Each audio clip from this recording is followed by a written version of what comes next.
নমস্কার বন্ধুরা, আমার জিএম সিম্পল লাইফে আপনাদের সবাইকে স্বাগত। কেমন আছেন? আশা করি সবাই ভালো আছেন। আর মোটামুটি আছি, শরীরটা বেশ ভালো নেই, ঠান্ডা লেগে গেছে, কথাতেই বুঝতে পারছেন আশা করি। আমাদের তো কাজ জানেনই, বৃষ্টি হোক বা রোদ, বিশেষ করে রোদ বৃষ্টি দিনের বেলায় ঘোরাঘুরি করেই আমরা কাজ করে থাকি। আর আমাদের কাজগুলো ওইভাবেই তুলে আনতে হয়, আর তুলে এনে আমাদের উপর মহলে সেই কাজগুলো পৌঁছাতে হয়। তো যাই হোক, আজকে একটা অন্যরকম ভিডিও আপনাদের সাথে শেয়ার করছি। আগের দিনে ভিডিও করেছি, আমরা আন্দোলনে গিয়েছিলাম। তো সেই আন্দোলন আমাদের কি সেটা আপনাদেরকে আমি বেশ ভালো করেই বুঝিয়ে দিয়েছি। আর স্লোগানেও আপনারা বুঝতে পেরেছেন যে আমরা, বা টাইটেল থাম্বনেলেও আপনারা দেখে বুঝতে পেরেছেন যে আমাদের মূলত আন্দোলনটা কি নিয়ে। তো এই আন্দোলনের ফলে আমাদের কিছু আশাকর্মীকে, যেমন বলি, আমরা যেটা মেসেজ পেয়েছি, আমাদের হচ্ছে প্রধান ইসমাতারা দি, আমাদের আশাকর্মী, পশ্চিমবঙ্গ কর্মী ইউনিয়নের প্রধান হচ্ছেন ইসমাতারা দি। তো সেই ইসমাতারা দি আমাদেরকে মেসেজ করেছেন, আর সেই মেসেজ থেকে আমরা জানতে পাচ্ছি যে এই আন্দোলন করার ফলে আমাদের এই পশ্চিমবাংলার মধ্যেই আন্দোলনটা হয়েছিল, বাইরেও আন্দোলন চলছে, সব রকমভাবে আমরা চেষ্টা করে যাচ্ছি আমরা যাতে যথোপযুক্ত আমাদের পারিশ্রমিক পাই। তো সেখান থেকে দাঁড়িয়ে আমরা কিন্তু কিছুই পাই না। পশ্চিম মেদিনীপুরের কয়েকটি জেলায় এই ধর্মঘটের সময় শেষ হতে না হতেই কর্মীদের শোকজ লেটার ধরানো হয়েছে। আমাদের সত্যি ভাবতে অবাক লাগছে, আমাদের কোনো আন্দোলন করার কোনো অধিকার নেই। আচ্ছা, যে অধিকার নিয়ে আমরা আন্দোলন করেছি সেই অধিকার কি আমাদেরকে দেওয়া হয়নি, বা আমরা করতে পারি না? তাদের ইচ্ছা মতন, তাদের খুশি মতন তারা আমাদেরকে চালনা করছেন। মানে উচ্চপদস্থ কর্মচারীরা, তারাও কর্মচারী, তাদেরকেই বলছি। বা যেখানে স্বাস্থ্য ভবন থেকে অর্ডার আসছে যে এদের কাছ থেকে এই খবরগুলো তুলে আনতে হবে, এই কাজ ওদেরকে করাতে হবে, এই খাতে এদের এই টাকা বা এই বেতন হিসাবে, পারিশ্রমিক হিসাবে যে টাকা বরাদ্দ করছে, সব কিছু মিলিয়েই বলছি ওনাদের মতন করেই আমাদের চলতে হচ্ছে। কিন্তু একটা জায়গায় কি বলছি বলুন তো, আমাদের যেভাবে খাটানো হচ্ছে, আমরা যেভাবে পরিশ্রম করছি, আমরা সময় দিচ্ছি, আমাদের কি সেইভাবে পারিশ্রমিক দেওয়া হচ্ছে? আচ্ছা, বলতে পারেন কি কোনো আমাদের মতন মানুষদের, এই আশাকর্মীদের একটা দিন ছুটি বরাদ্দ নেই? কোনো মানে আমাদের কোনো ছুটি বরাদ্দ নেই। আমরা যদি হিসাব করে কোনো রকম অসুবিধায় পড়ি, হিসাব করে ছুটি নিতে যাই, তা হলো আমাদের একটা চিঠি দিয়ে আসতে হয়, এবং সেই বেতন কিন্তু আমাদের কাটা যায়। তার মধ্যে যদি কোনো বুধবার পড়ে সেই টাকাটাও আমাদের কাটা যায়। আমাদের ছুটি বরাদ্দ নেই, আমাদের কাজের কোনো লিমিট নেই, আমরা 24 ঘন্টায় কাজ করছি। আর এই যে বন্ধ, বুধবারের দিন আমরা বন্ধ রেখেছি, এই বন্ধটা তো আমরা দুম করে কেউ ডেকে যেতে পারি না। আমরা আস্তে আস্তে আমাদের ব্লক লেভেলকে জানিয়েছি, ব্লক লেভেল সিওমইচকে জানিয়েছে, সিওমইচ থেকে স্বাস্থ্য ভবন পর্যন্ত আমাদের যায় খবর। আর সেইটা পাঠানোর পর আমরা কিন্তু আন্দোলনে নামতে পারি। আমাদেরও একটা আন্দোলন করার প্রসেস আছে, সেই প্রসেস আমাদের মতো, মানে অন্যদের মতন আমাদেরও আছে, আমরা সেই প্রসেস মেনটেন করেই আমরা আন্দোলন করি। কিন্তু এটা কোন ধরনের বিচার হলো? ওই যে পশ্চিম মেদিনীপুরের একটা বিষয় এখানে আমরা খবর পেয়েছি যে ওখানে নাকি কি আশাকর্মীদেরকে শোকজ লেটার ধরানো হয়েছে। তো আমরা কি আমাদের দাবি রাখতে পারি না সরকারের কাছে? আমরা কি আমাদের ছুটি চাইতে পারি না সরকারের কাছে? আমরা কি আমাদের পারিশ্রমিক, উপযুক্ত পারিশ্রমিক আমরা কি চাইতে পারি না? এগুলো কি আমাদের কোনো অধিকার নেই? আচ্ছা, আপনারাই বলুন, আপনারা যারা দেখছেন ভিডিওটা তারাই বলুন যে এগুলো কোন ধরনের আমাদের সরকার পক্ষ থেকে আমাদের উপর এই ধরনের চাপ সৃষ্টি করা হচ্ছে। আন্দোলন করলেই শোকজ? কই, এটা নিয়ম তো সব জায়গায় এক হওয়া দরকার। কই আমাদের এইসব কিছু কিছু জায়গায় তো আমরা যথারীতি মানে যেমন করে আন্দোলন করার, ধর্মঘট করেছি আমরা, তো মানে আমাদের এলাকার মানুষজনকে কোনো অসুবিধায় কিন্তু আমরা ফেলিনি। ওই যে বুধবারে কিছু কাজ থাকে, সেই কাজের ভিত্তিতেও আমরা আমাদের এলাকার মানুষরা যাতে কোনো অসুবিধায় না পড়ে আমরা সেদিকে সব সময় আমরা নজর দিয়ে যাচ্ছি।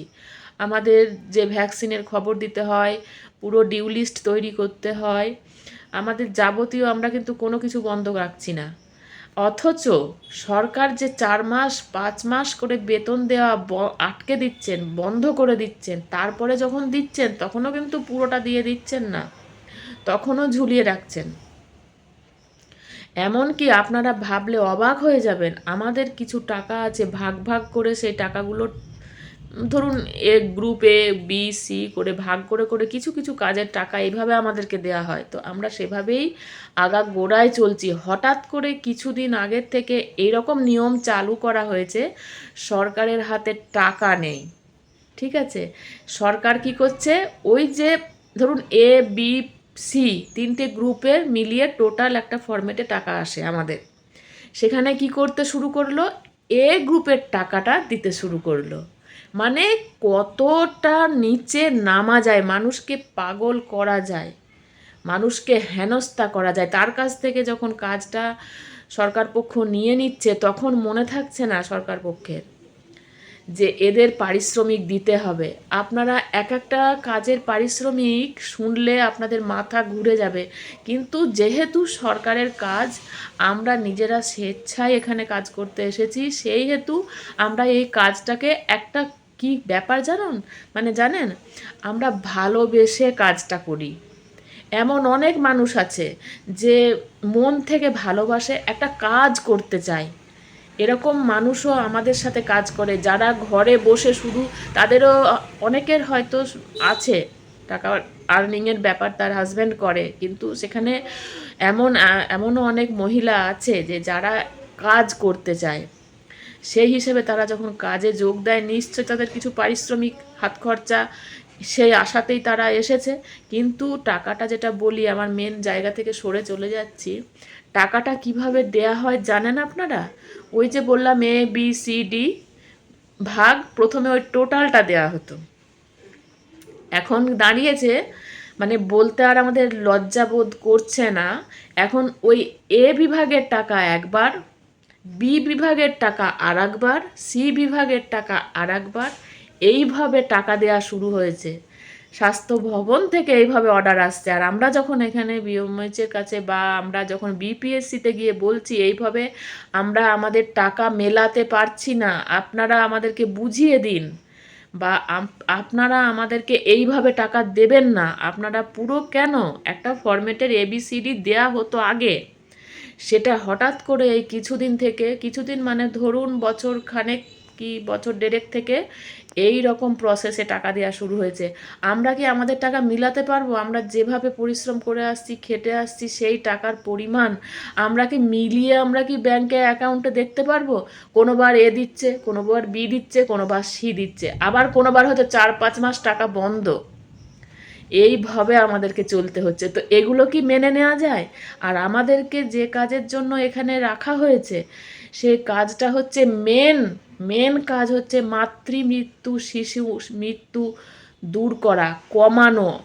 আপনারাই বলুন, আমরা যখন ট্রেনিংয়ে যাই, আমাদের যখন ট্রেনার দাদারাই যখন ট্রেনিং দেয়, এমন কিছু কিছু দাদারা আছেন যারা এসব নিয়ে খুব আলোচনা, দাদা বা দিদিদের কথা বলছি, ওনারা আমাদেরকে বুঝিয়ে বলেন যে এত পার্সেন্টেজ আগে ছিল মৃত্যুর হার, এখন সেটা কমে সামান্যতমতে এসে ঠেকেছে। তার মানে আপনারা নিজেরাই দেখুন তো, এলাকায় আপনাদের কটা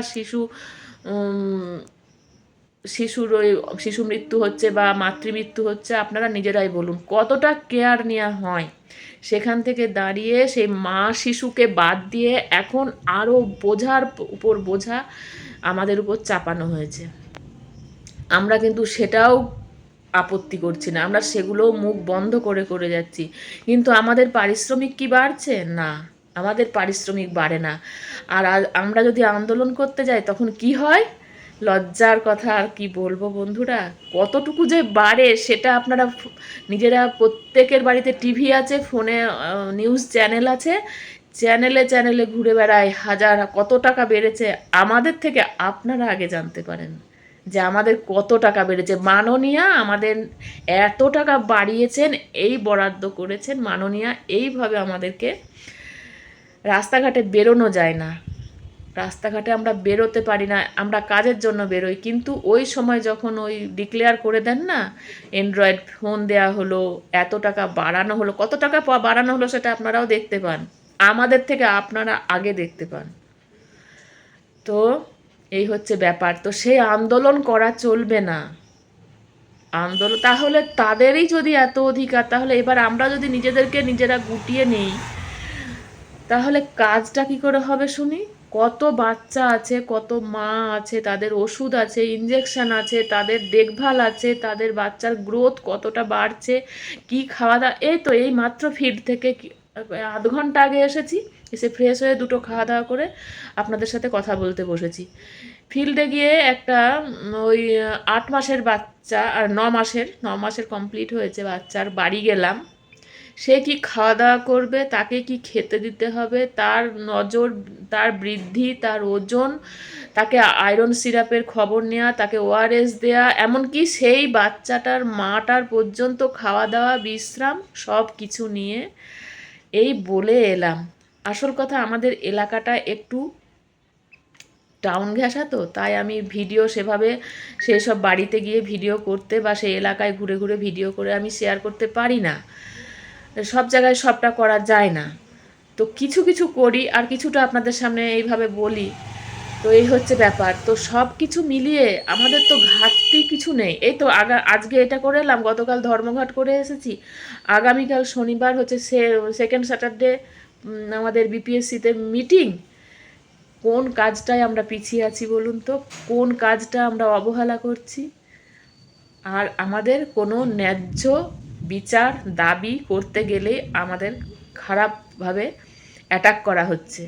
শোকজ লেটার দেওয়ার কোনো যুক্তিই ছিল না, কেননা এটা আমাদের পশ্চিমবঙ্গ আশাকর্মী ইউনিয়ন থেকে কিভাবে আমরা এগোবো, আমাদের সব কিছু পাই টু পাই বলে দেওয়া হচ্ছে। তোমরা এই, আমরা তো দুম করেও ধর্মঘট করিনি, শোকজ লেটার দেওয়ার কোনো মানে হয় না। আমরা ধাপে ধাপে খবর দিয়ে জানিয়ে তবে আমরা ধর্মঘটের পথে যাই। এটাই হচ্ছে আমাদের রুল, আমাদের না, এই রুলটা সবারই ক্ষেত্রে। তো আমরা সেই রুল মেনটেন করে আমরা ধর্মঘটের পথে এগোই। আমরা কতবার কলকাতা অভিযানে গিয়েছি, স্বাস্থ্য ভবন ঘেরাও গিয়েছি, কই সেসব ক্ষেত্রে তো আমরা এরকম পরিস্থিতির মধ্যে পড়িনি। আজকের অবস্থা, আজকের আমাদের আশাকর্মীর দেয়ালে পিঠ ঠেকে গেছে। ন্যায্য তারা কোনো রকম পারিশ্রমিক পাচ্ছে না, তারা ছুটি পাচ্ছে না, তাদের কাজের বোঝা চেপে যাচ্ছে প্রচুর গুণে, এমনকি তাদের বেতন সঠিক টাইমে দেওয়া হচ্ছে না, তাদের টাকা ভাগে ভাগে এমনভাবে দেওয়া হচ্ছে যাতে তারা মিলিয়ে তারা সঠিক টাকাটা আদৌ তার কাছে পৌঁছাচ্ছে কি না সেটা তারা দেখতে পাচ্ছে না। এইসব বলার, এইসব প্রতিরোধ বা প্রতিবাদ করার জন্য আজ শোকজ করতে হলো। তো খুব খারাপ লাগছে, আপনাদের সাথে শেয়ার করব না তো কাদের সাথে করব? এই হচ্ছে আমাদের অবস্থা। আমাদের দিনক্ষণ নেই, রাত নেই। আমাদের যদি রাত্রিবেলায় ডাকে তো আমাদের রাতেই ছুটতে হবে। আমাদের যদি রান্না করছি, ধরুন বাড়িতে লোক আসুক, জন আসুক, রান্না করছি, মেয়ে জামাই আসুক, যেই আসুক, করতে করতে যদি কোনো একটা ডাক পাই, এমার্জেন্সি ডাক, আমাদের তড়িঘড়ি ছুটতে হবে। এই হচ্ছে আমাদের লাইফ। ঠিক আছে, আমরা ভালোবেসে এসেছি তাই বলে এই নয় যা খুশি তাই আমাদের উপর দিয়ে চালিয়ে যাবেন। হ্যাঁ, আমাদের ইসমাতারা দিয়ে আছেন, আর উনি আমাদেরকে সব সময় আমাদের গাইড করছেন আমরা কিভাবে এগোবো, আর আমাদের ব্লকও আমাদের সেইভাবে এগোচ্ছে। দেখা যাক কতটা কি হয়। পরবর্তী ক্ষেত্রে যা কিছু হবে আপনাদের সাথে শেয়ার করব, এটুকুই ভাবছি। তো চলুন আজকে আসি। সবাই ভালো থাকবেন, সুস্থ থাকবেন, আর নিজেদের খেয়াল রাখবেন। এখন কিন্তু জ্বর হচ্ছে, ডায়রিয়া হচ্ছে প্রচণ্ড পরিমাণে। খাওয়া দাওয়া ঠিকঠাক করুন, জল কিন্তু ভালো জল খান, মানে পানীয় জলটা যেন বিশুদ্ধ পরিশুদ্ধ জল হয়। আর জ্বরে মানে বৃষ্টির জলে অতিরিক্ত ভেজাভেজি করবেন না, ভিজে যাবেন না, সাথে সাথে এসে চেঞ্জ করুন। প্রচণ্ড জ্বর আর সাথে ডায়রিয়া, এগুলোর থেকে নিজেকে রক্ষা করুন, সাবধানে থাকুন। আর যদি জ্বর হয়ে যায়, ডায়রিয়া হয়ে যায়, অবশ্যই আপনাদের এলাকায় স্বাস্থ্যকর্মী আছে, পঞ্চায়েতেও আছে, মিউনিসিপ্যালিটিতেও আছে, তাদের সঙ্গে যোগাযোগ করুন, ওআরএস নিন, ব্লাড টেস্ট করুন, প্যারাসিটামল নিন, এমনকি দরকার হলে সিএইচও বসে আছেন সেন্টারে, সেখানে গিয়ে ডাক্তার দেখান, ওষুধ নিন। তো চলুন আজকে আসি, ভালো থাকবেন সবাই।